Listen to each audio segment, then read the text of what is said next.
আপনি কোন সফলতা বেছে নেবেন, দুনিয়ারটা না আখিরাতেরটা?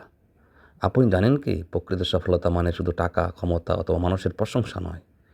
প্রকৃত সফলতা হলো আল্লাহর সন্তুষ্টি অর্জন করা, ন্যায় পথে অটল থাকা, অন্যায় দেখে নীরব না থাকা, ভালো কাজ করে গোপন রাখা। যে মানুষ দুনিয়া তাকওয়া নিয়ে চলে তার জন্য আল্লাহ খুলে দেন এমন দরজা যা সে নিজেও কল্পনা করতে পারে না। কোরআন আমাদের শেখায় যে ব্যক্তি নিজের নফসকে সংযুক্ত রাখে এবং আল্লাহকে ভয় করে সেই প্রকৃত সফল। আপনি কোন সফলতা বেছে নেবেন, দুনিয়ারটা না আখিরাতেরটা?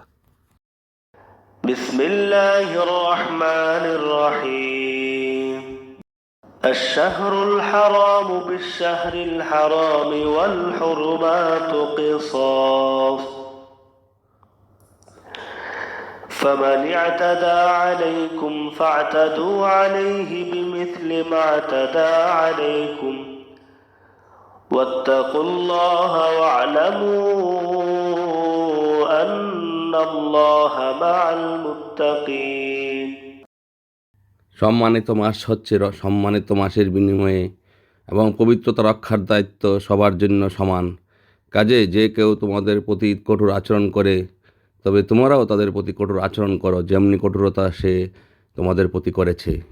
আল্লাহকে ভয় করো এবং জেনে রেখো আল্লাহ মুত্তাকিদের সঙ্গে আছেন।